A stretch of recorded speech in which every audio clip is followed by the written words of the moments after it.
បិសាចក៏ហោះបង្កភាពញាក់ផ្អើលដោយយកឈ្នះម្ចាស់ជើងឯកដល់ក្នុងដី Anfield របស់ Liverpool ក្នុងលទ្ធផល 2-1 Aston Villa ហាមអ្នកគាំទ្រក្រុមអ៊ីស្រាអែល Maccabi Tel Aviv ចូលកិលដ្ឋានអ្នករៀបចំ World Cup 2026 ច្រានចោលការគម្រាមប្តូរទីតាំងរបស់លោក Donald Trump បាទសូមគោរពនឹងជម្រាបសួរបងប្អូនទាំងនេះខ្ញុំបាទ Teraday ស្វាគមន៍មកកាន់វីដេអូថ្មីហើយថ្ងៃនេះត្រូវនៅថ្ងៃទី20 ខែតុលាឆ្នាំ 2025ខ្ញុំមានការអាប់ដេតបន្ថែមទៀតជារការនេះសូមអរគុណទៅកាន់បងហូតមើលសម្រាប់ការជួយ support រួមទាំងបងប្អូនជាច្រើនទៀតដែលខ្ញុំធ្លាប់មានដាក់ឈ្មោះនៅវីដេអូមុនហើយបងប្អូនដែលចង់ជួយ support អាច support បានតាមរយៈ QR code ដែលខ្ញុំមានដាក់នៅលើវីដេអូនេះចឹងកុំឲ្យខាតពេលវេលាច្រើនយើងទស្សនាខ្លឹមសារវីដេអូដូចតទៅ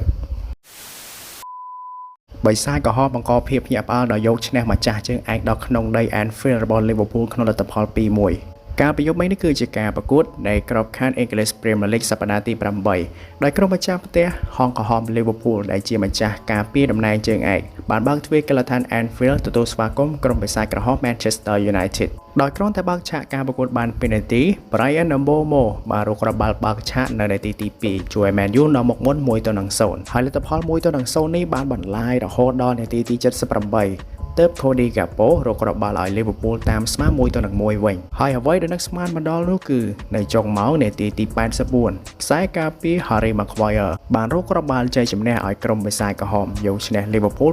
2-1 ដែលនេះគឺជាលទ្ធផលមួយដែលគ្រប់គ្នាស្មានមកដល់នោះទេថាបិសាចក្រហមដែលមានទម្រង់លេងមិនស្ថិតស្ថេរអាចយកឈ្នះក្រុមការពារតំណែងជើងឯក Liverpool ដល់ក្នុងដីបែបនេះហើយបន្ទាប់ពីចប់ការប្រកួតនេះក៏ជាកំណត់ត្រាអាក្រក់មួយសម្រាប់ Liverpool ផងដែរដោយ3ប្រកួតចុងក្រោយរបស់ពួកគេនៅក្របខ័ណ្ឌ English Premier League គឺចាញ់ទាំង3ចំណែកបិសាចក្រហមវិញក៏បានរកជ័យជំនះពីប្រកួតជាប់គ្នាផងដែរដែលធ្វើឲ្យពួកគេបានឡើងមកឈរលេខ 9 បណ្ដោះអាសន្នមាន13ពិន្ទុរីឯ Liverpool បានធ្លាក់ទៅឈរលេខ 3 មាន15ពិន្ទុ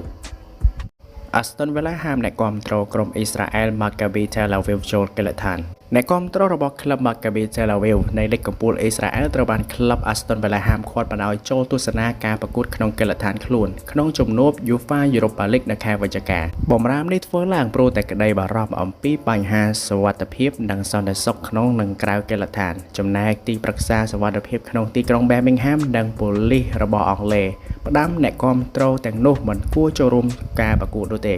ទីប្រឹក្សាសុវត្ថិភាពក្នុងទីក្រុង Birmingham បានផ្ញើលិខិតបង្ហាញអំពីបញ្ហាផ្នែកសុវត្ថិភាពនិងហានិភ័យផ្សេងទៅកាន់ក្លឹប Aston Villa សម្រាប់ជំនួបដែលក្រុងធ្វើឡើងក្នុងកិលដ្ឋាន Villa Park នៃវគ្គសន្សំពិន្ទុក្របខ័ណ្ឌទី 2 អឺរ៉ុបទីប្រឹក្សាសុវត្ថិភាពទីក្រុង Birmingham ប្រាប់ឲ្យក្លឹបក្នុងលីកកំពូលអង់គ្លេសមួយនេះត្រូវតែហាមឃាត់អ្នកគាំទ្ររបស់ក្លឹប Maccabi Tel Aviv ចូលរួមការប្រកួតនោះដោយមិនចាំយូរក្លឹប Aston Villa បានធ្វើតាមការណែនាំរបស់ក្រុមទីប្រឹក្សាសុវត្ថិភាពប្រចាំទីក្រុងរបស់អង់គ្លេសដោយសម្រេចចិត្តបិទបណ្ដោយអ្នកគាំទ្រក្រុមហៀវមកពីអ៊ីស្រាអែលនៅក្នុងការប្រកួតខ្លួនដែលក្រុងធ្វើឡើងនៅថ្ងៃទី 6 ខែវិច្ឆិកាមន្ត្រីប៉ូលីសបានផ្ដល់យោបល់ទៅកាន់ទីប្រឹក្សាសុវត្ថិភាពប្រចាំទីក្រុង Birmingham ថាពួកគេមានក្តីបារម្ភអំពីបញ្ហាសុវត្ថិភាពនៅក្រៅកិលដ្ឋានពួកគេនឹងជួបបញ្ហាពិបាកក្នុងការដោះស្រាយតទល់ទៅនឹងឱកាសដែលអាចនឹងមានក្រុមបាតុករចេញមកតវ៉ាអំឡុងការប្រកួតនៅរាត្រីនោះ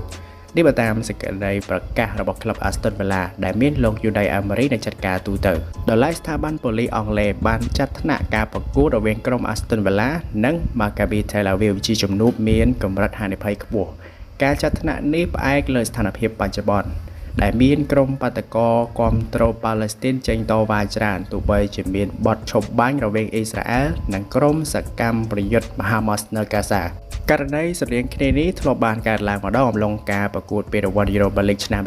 2024 ពេលដែលក្លឹប Ajax Amsterdam តទល់នឹង Maccabi Tel Aviv ក្នុងការប្រកួតទីក្រុង Amsterdam ការប៉ះទង្គិចគ្នារវាងអ្នកគាំទ្របានកើតឡើងអំឡុងការប្រកួតរួមទាំងនៅក្រៅការប្រកួតនិងអំពើអនាធិបតេយ្យផ្សេងៗកើតមាននៅក្នុងការប្រកួតនោះលើការហាមឃាត់នេះនាយករដ្ឋមន្ត្រីអង់គ្លេសលោក Keir Starmer រួមជាមួយរដ្ឋមន្ត្រីការបរទេសអ៊ីស្រាអែលលោក Gideon Saar និងក្រុមប្រឹក្សាដែលដឹកនាំជនជាតិជ្វីប្រចាំទីក្រុងឡុងបានរិះគន់ខ្លាំងទៅលើការហាមឃាត់នោះលោក Starmer បានបង្ហោះលើបណ្ដាញសង្គមថាការហាមឃាត់នេះជាការសម្រេចចិត្តខុសរដ្ឋមន្ត្រីការបរទេសអ៊ីស្រាអែលរៀបរាប់ការហាមឃាត់នោះជាការសម្រេចចិត្តដ៏អាម៉ាស់មួយនិងទាមទារឲ្យមន្ត្រីប៉ូលីសអង់គ្លេសដកការសម្រេចចិត្តនោះវិញចំណែកក្រុមប្រឹក្សាដែលដឹកនាំជនជាតិជ្វីថាបើមិនមានអ្នកគាំទ្រអ៊ីស្រាអែលចូលទស្សនាការប្រកួតនោះក្លឹប Aston Villa ក៏គួរតែដាក់ការប្រកួតនោះបិទទ្វារកុំឲ្យមានអ្នកគាំទ្រក្លឹបទាំងសងខាងចូលរួមទស្សនាការប្រកួតតែម្ដងអ្នករៀបចំ World Cup 2026 ច្រានចោលការគម្រាមប្តូរទីតាំងរបស់លោក Donald Trump លោក Donald Trump ប្រធានាធិបតីអាមេរិក ធ្លាប់បានប្រមាននិងផ្លាស់ប្ដូរទីក្រុងរៀបចំការប្រកួត FIFA World Cup ឆ្នាំ2026បើសិនទីនោះគ្មានសុវត្ថិភាពនិងអសន្តិសុខករណីនេះត្រូវបានរៀបចំចេញមុខច្រានចោលទាំងស្រុងនិងឆ្លើយតបវិញថាផែនការដែលបានរៀបចំទុកអស់ពេលជិត1ទសវត្សរ៍គ្មានការប្រែប្រួលឡើយស្របពេលសម្បត្តិរួមទាំងកញ្ចប់បដិសណ្ឋារកិច្ចផ្សេងៗបានដាក់លក់ជិត1ឆ្នាំហើយដែរលោកប្រធានាធិបតីអាមេរិកវ័យ79ឆ្នាំប្រមានថានឹងដកសិទ្ធិធ្វើម្ចាស់ផ្ទះ World Cup ឆ្នាំ2026ចេញពីទីក្រុងណាមួយដែលលោកគិតថាទីក្រុងនោះគ្មានសុវត្ថិភាពនិងអសន្តិសុខការប្រមានជាលើកទី2ពីសំណាក់លោក Trump ធ្វើឡើងកាលពីថ្ងៃទី15ខែតុលាបន្ទាប់ពីលោកធ្លាប់យករឿងនេះមកជជែកម្ដងកាលពីចុងខែកញ្ញាការគម្រាមនេះភាគច្រើនសំដៅទៅលើទីក្រុងស្ថិតក្នុងរដ្ឋមួយចំនួន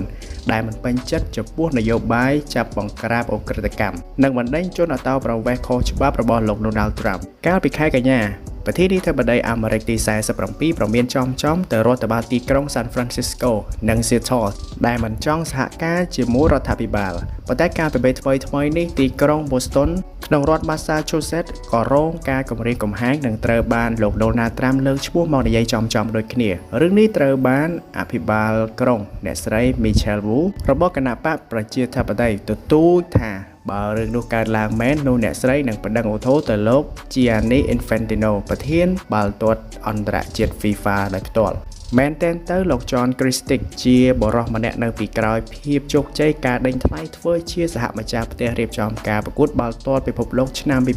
2026ជួយឲ្យកាណាដា Mexico និងអាមេរិក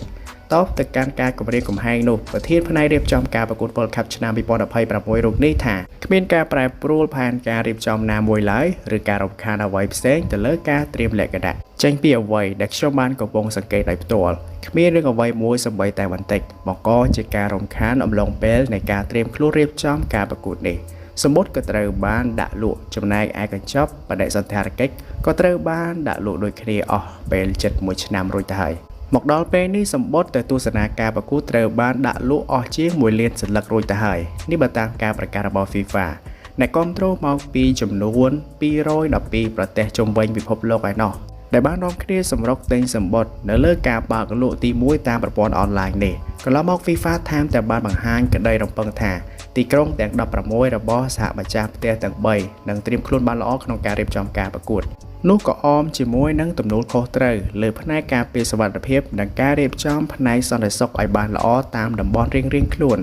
ហើយដែលរឿងនោះជាទំនួលខុសត្រូវរបស់រដ្ឋាភិបាលទីក្រុងនីមួយៗដែលមានសិទ្ធិរៀបចំការប្រកួតការប្រកួត FIFA World Cup ឆ្នាំ2026នឹងធ្វើឡើងនៅលើទឹកដីអាមេរិកកាណាដានិងមេក្សិកដែលបង្កើនចំនួនក្រុមចូលរួមប្រកួត48លើកដំបូងក្នុងប្រវត្តិសាស្ត្រមកដល់ពេលនេះរកឃើញក្រុមចំនួន28រួមទាំងក្រុមម្ចាស់ផ្ទះ3ក្រុមបានកក់កៅអីត្រៀមខ្លួនសម្រាប់ការប្រកួតការប្រកួតនឹងរៀបចំឡើងចាប់ពីថ្ងៃទី11ខែមិថុនាដល់ថ្ងៃទី19ខែកក្កដាឆ្នាំ2026